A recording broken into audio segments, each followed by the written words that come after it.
Well, hello and welcome to today's Connected Caroline show. I am so pleased to introduce to you Gini Dietrich, who is the founder and CEO of a company called SpinSex. This is going to be a podcast that is going to talk all about PR. Think of it as a public relations masterclass for marketing people and public relations specialists. Welcome to the podcast, Gini. How are you? Oh my gosh, I'm so happy to be here. It's so good to be hanging out with you. So great to have you here and so much to talk about, because I can't tell you in the last week, I've had so many conversations about PR and your wonderful PR measurement tool that you created with Syracuse University called the PESO Model. So why don't we jump right into, before we even get into your background, what is the PESO Model? Like, people are like, peso, what is that all about? So it's money. Talk about the PESO model. Yeah, exactly. Sure. So it's paid, earned, shared, and owned media. And it's an integrated communications program or model that allows you not only to distribute the work that you do and amplify it and do all the things that we need to do, but it also allows you to measure the work. And I'm sure you're familiar with, and anybody who does even any sort of marketing is familiar with the new mantra that everything that a company invests in, from paid social through earned media or media relations, has to be measured to revenue. And that's really challenging in the work that we do, because so much of what we do is built around brand awareness and, changing the conversation, and those things can't be measured. So when we look at the things that we do, we want to be able to find ways to be able to measure it. And the PESO model helps you do that. It does. And there's so much to talk about with regards to measuring your PR effectiveness and campaign effectiveness. And so you developed the PESO model out of a time when the gold standard of measuring your PR campaigns was average advertising. What was it? I don't remember what it's called. Advertising value equivalency. I think was AVE. Yeah. Advertising value equivalency. And I still get people asking for that. No. And I know. So for anyone who's a business owner, founder, startup that's listening to this podcast, listen to us.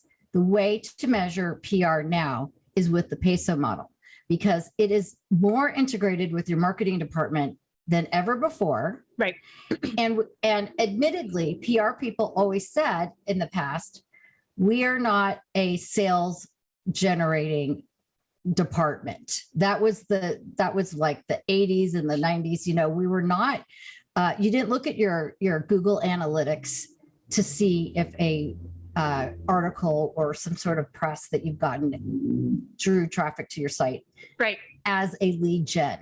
We have become a Venn diagram with your marketing department. Talk a little bit about that, and a little bit, I'm sure that was part of what you noticed, how our business was changing, and how we were able to, how being in PR, having to prove your salt and prove your seat at the table moving forward in the future.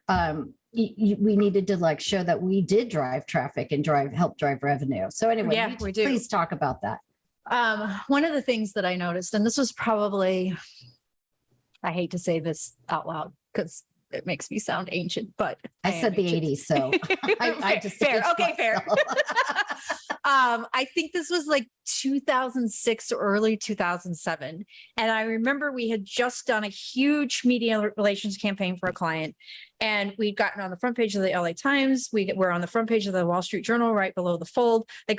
We had some massive media coverage, and I was sitting in the chief communications officer's office, and we were literally hitting refresh on Google Analytics when the stories were published, so that we could see this huge spike in traffic as people were coming to the website after reading, clicking through from the articles. And it was super fun. I mean, we literally probably sat there for 3 hours, refresh, just to watch the spikes. And it was at that point that I thought, oh my gosh, we have something here that we can actually track. And it's not media impressions, and it's not advertising equivalencies. It's actually something that's measurable and data driven and proves the work that we're doing is actually working and is more than brand awareness, it's driving sales. So it's then that I started to look at it and go, okay, if we can see a spike in website traffic from an article running, what does that mean and how does that correlate to sales? And we started to extrapolate it from there. Talk a little bit, let's go back a little bit. Talk about the timeline of when all this changed. Obviously, it's the invent of the digital marketing, our digital world.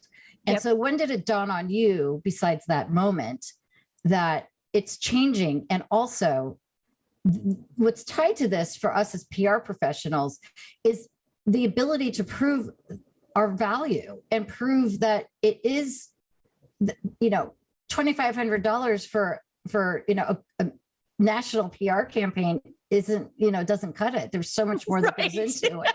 So no, it does not. You know what I'm saying? So, yes. So talk a little bit about that for anyone out there. I mean, this is going to be, any PR professional listening is going to be like, yes, please talk about that. And for any CEO, CMO or founder that keeps an eye on the PR and marketing, and doesn't really understand why it's 10,000, 15, 20,000 a month for your PR, like explain the evolution of that. It used to be, honestly and truly, that you, and again, I'm aging myself, but my very, very early in my career, my colleagues and I would sit in our offices or in the cubicles, and we would trade the Bacon's Big Great Green Bacon's books around, right? Like, yes. I'd be like, okay, now I need the editors from H to Z. And then they'd hand over the book over the wall and we'd like trade our Bacon's, and you would go through and you would photocopy what you needed. And then you'd return the Bacon's book to the library and you'd start making phone calls, and you'd have all these copied pages where you'd call the New York Times and you'd call Bon Appetit and you'd call Food and Wine and you'd write notes in the column of, the reporter you talked to and what you talked about, or if you had to leave a message, like that's what you would do. We weren't emailing reporters back then. We weren't like, you actually subscribed to the newspaper and the magazine, you read them, and then you pitched them. Oh, that's time, right? Totally. That's time. I have to comment on that. So I did PR for Clinique in New York right out of college. And that was part of my job, was perusing magazines and underlining, not even highlighting, when Clinique was mentioned. And then, oh my word. I knew everything about everything for the internet. But the other thing that I just have to mention that PR people are going to laugh at if you're of a certain age, how many times were you up till 2 a.m. faxing hundreds of journalists and reporters? Hundreds. It was a nightmare. This is before you could actually batch faxes. I mean, it wasn't, that was the 90s still. Anyway, so moving on. I digress. I'm so have you to, had that. Remember when? Right. I love that. So you had that time where that's what you did, is you picked up the phone and you called a reporter and you built a relationship. And because of those relationships, you continued throughout your career and were able to, help your clients or your organizations along. The world has changed so much. And just let me interject really quick. And that was what your intellectual property was, so to speak, right? Correct. And you got hired based on those connections and the contacts. Yes. Then we had, the information superhighway. Right. And that's not how it's done anymore. And, no. I'm convinced that there's some secret school that entrepreneurs, founders, CEOs go to. And in that school, they teach a class on PR. And what they teach them is, if you are having trouble with sales, or if you need to sell a product out at Target or Home Depot, one of the big box retailers, or if you just need to launch a new product, hire a PR firm, pay them 10 grand, they'll get you on the front page of the Wall Street Journal, and all of your problems will be solved. I'm convinced, because that's what they think. They think I could just pick up my phone and call so-and-so at the Wall Street Journal, and the next day they're going to run a story. It's not how it works. It's not how it works. Almost 50% of the clients are like, well, I want to be in the Wall Street Journal. And I think you're absolutely 100% correct in that schooling that they get. So we'll talk about how expectation management is like part of our job on a daily basis, but we'll get to that. So anyway, so continue. Yes. So we had this evolution. We had the information superhighway. We had the ability to no longer have to subscribe to the actual newspaper and magazines. We could look it up on the internet. But then things happened. Like the Great Recession completely exploded things, right? I mean, I remember sitting at the Ritz here in Chicago with a friend of mine who wrote for USA Today. And he, like, anytime we had something that USA Today would cover, I called him and he said to me, I'm being furloughed. And I remember thinking, yeah. Right. And he never went back to journalism. So these know. relationships that you've spent years building no longer exist because public media have been gobbled up or gone out of business. Journalists have lost their jobs. Some journalists are reporting on 6 or 7 beats and instead of the one that they used to focus on. So they're no longer experts. Like it's just completely exploded. That happened in every aspect of media, because in a TV station, it was like you never knew who your news director or who the the producers were going to be. The other thing that happened with our journalist friends is that they jumped onto the to digital platforms. That's right. Because they lost their jobs at their traditional media outlets. And like you mentioned, they were writing on beats and on subject matters they didn't know about. And they had 24-hour turnaround. So they couldn't do any fact checking. Like the old style of reporting was long gone, which I still also get comments from clients about fact checking and mistakes and errors, and you're like, I can't. Well, what what my answer is I know, and I called them and I asked them to print an update, because the beauty of like an online it can be updated piece of content is that they can just go in and change something that's incorrect in a minute. Right. Or if they forget your company, you can call Forbes and say, hey, can you add my client into this article? It fits perfectly. And they do it while you're in bed. Right. Or for me on the ski slope, I've had those. Something like that. In our annex offices, I should say. Right. In our annex offices. I love it. On the beach. So, so all this change has happened within our industry. We're already in an industry that almost nobody understands. Right. At all. Yes. And so there's this whole struggle of everyone wants PR, but nobody wants to pay for it. Everybody wants PR, but nobody's ever happy. That's not ever, but there's expectations that are just, not reachable. Realistic. Yep. And then we have to change our narrative that we are now part of the sales and marketing, where back, 10, 15 years, 20 on years ago, we were not considered, we did not consider ourselves part of your advertising and marketing. So there's a lot of change that's happened. Enter the PESO model. You have like nailed it with the PESO model. And not only that, you're backing it up with partnering with Syracuse University to offer accreditation to PR professionals and marketing professionals, right? Mm-hmm. To really take this on and help progress it forward as the new gold standard for the way to measure the success of your PR and marketing and your whole company. And that's a whole nother conversation. That is a whole nother conversation. Okay. So talk a little bit about that PESO model. So one of the things that as I was growing my own business at a PR firm, one of the things that I noticed among clients just generally was sort of that, I mean, to your point, unhappiness.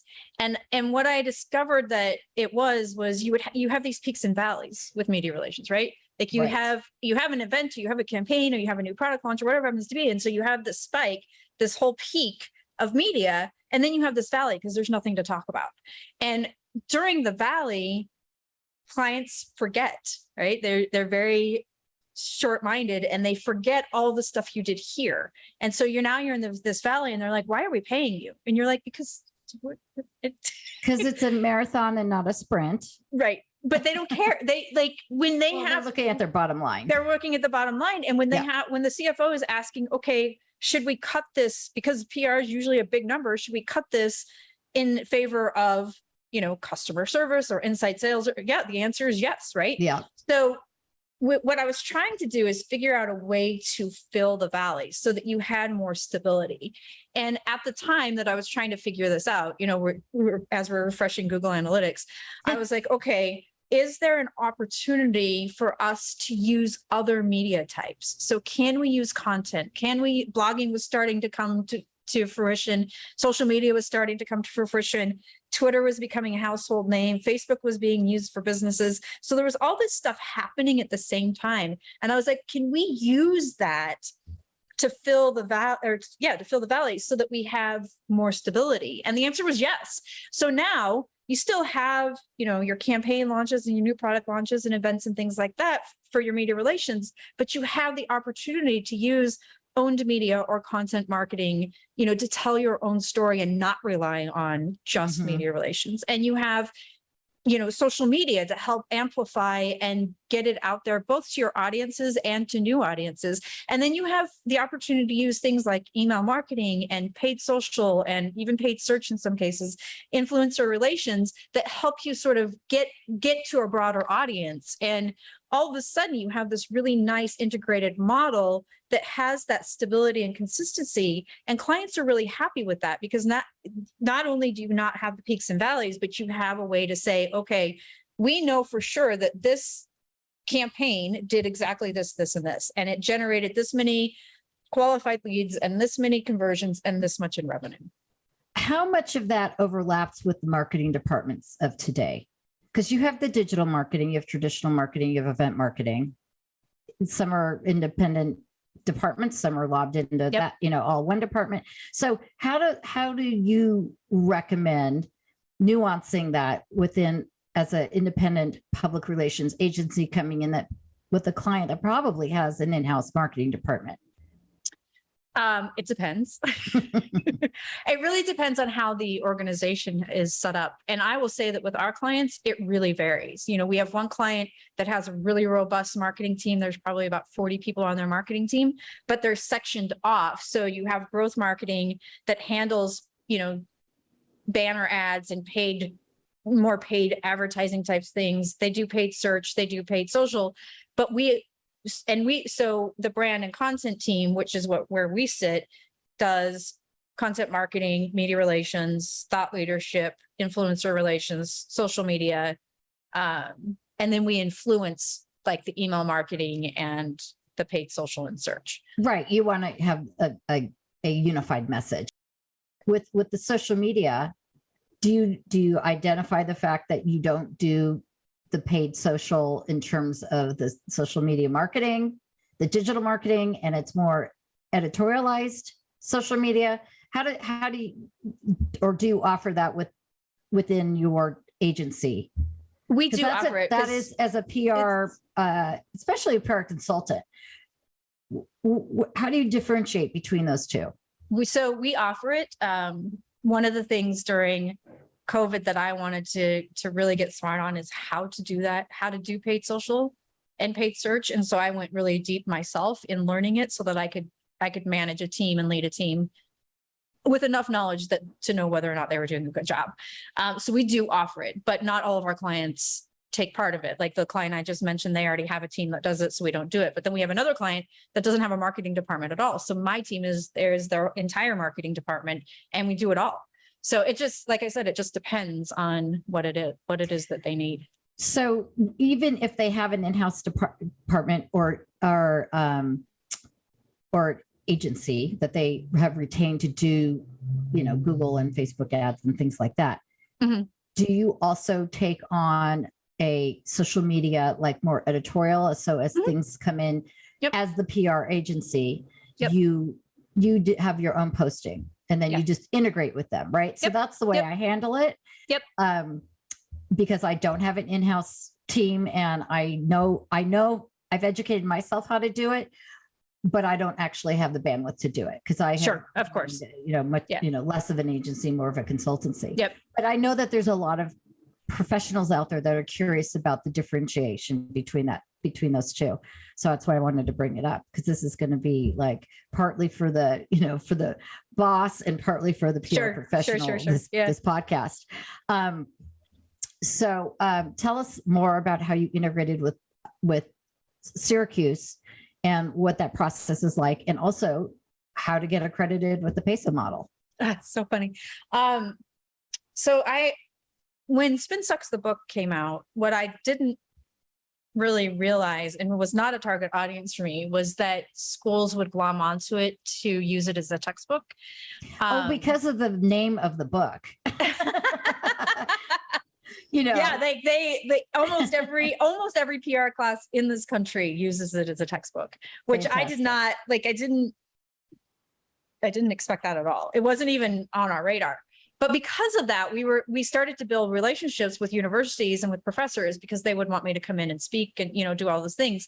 And so as we were building the certification for the PESO model, my team and I were thinking, okay, how do we do this in a way that provides additional credibility? And certainly you could get a certification from SpinSucks, and that would be great. But if we could do it through an accredited organization, then we would have something bigger. And so we looked at it and we said, okay, USC is number one and Syracuse is number two from a PR, a communications degree perspective. And so we approached them both, and they both were really willing to work with us. We ended up going with Syracuse for a few reasons, but namely because the USC leadership was changing over. Mm-hmm. And Gina Dietrich, who's one of the professors at Syracuse, is a big fan of the PESO model and was teaching it. And so she and I joined forces to bring it together that way. So it really was just, we started asking around. Has the PESO model been accepted by the public relations universe? Yes.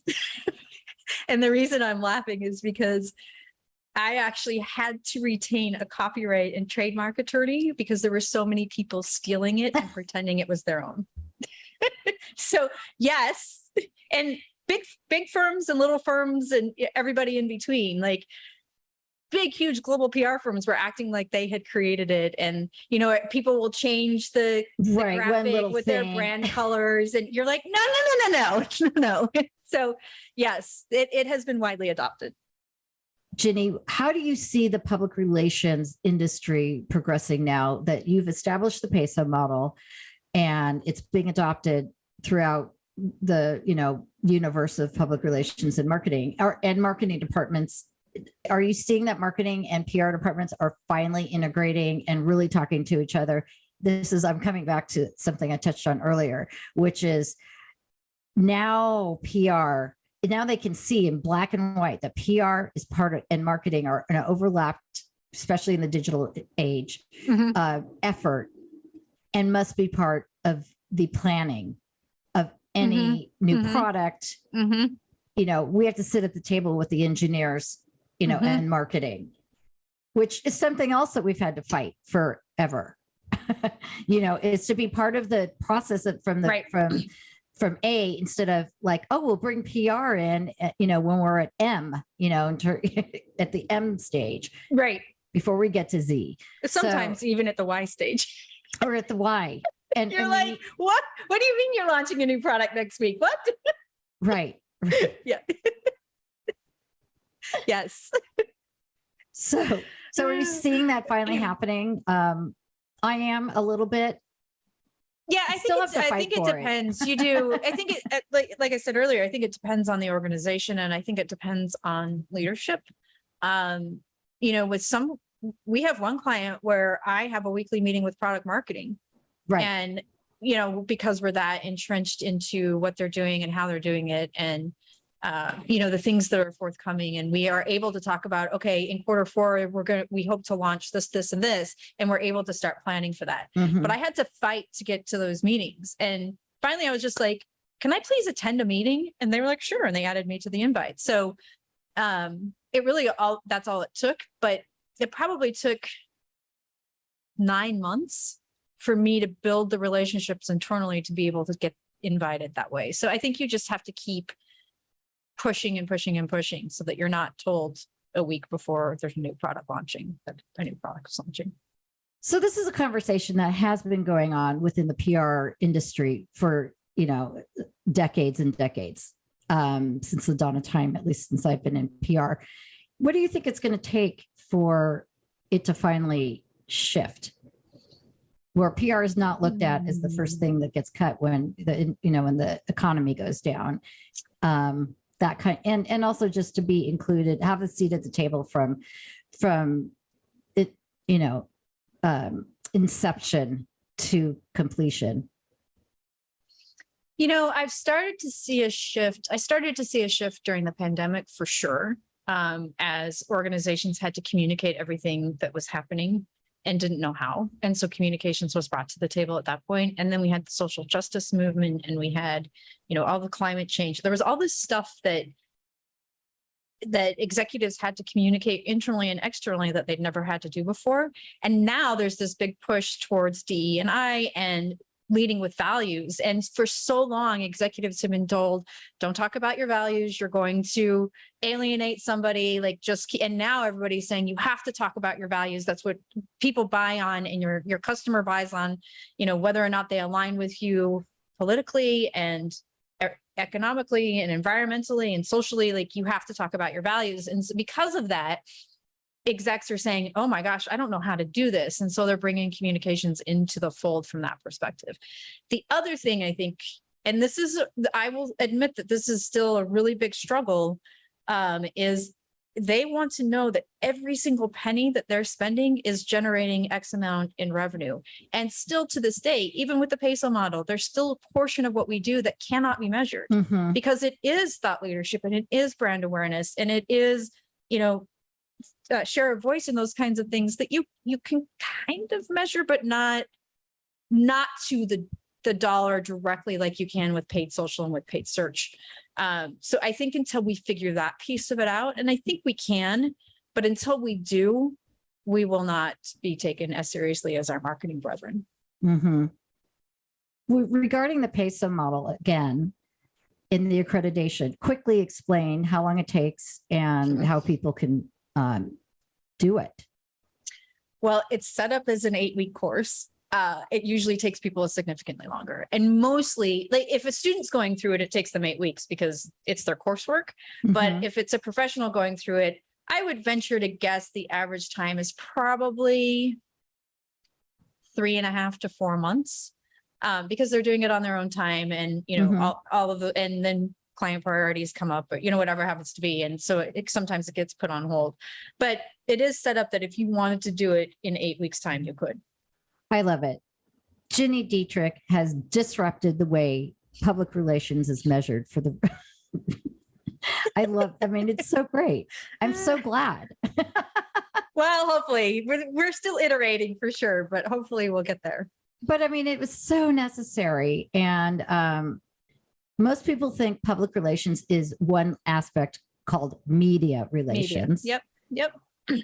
And now a lot of PR professionals they wear so many hats. You wear a marketing hat, you wear email marketing hat, you wear a vet marketing hat, you wear a speaker,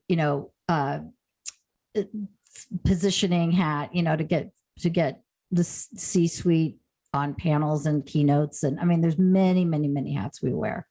So, and those are the things that are hard to measure, as a ROI, and it's very time intensive. So, I mean, I guess it was our chosen profession to be in a very time intensive,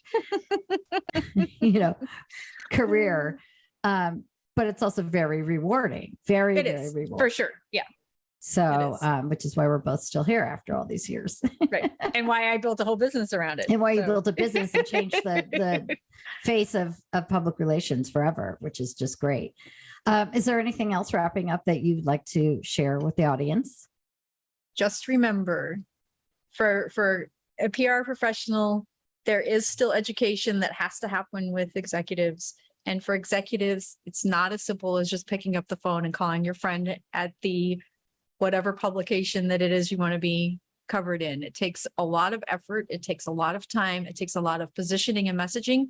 And it also takes some input on your part. Like there's going to have to be, you're going to have to sit in meetings, and you're going to have to sit on phone calls, and you're going to have to talk to reporters, and you probably have to talk to them multiple times. So there are things you have to do too. So it is not I'm just going to pick up my phone and call my friend at the Wall Street Journal and you'll be on the front page tomorrow. Yeah, I mean, there's that for the business owner listening out there, but also for the PR professional out there. You will send a media alert to a TV station for an event that you want coverage on 5 times in Right.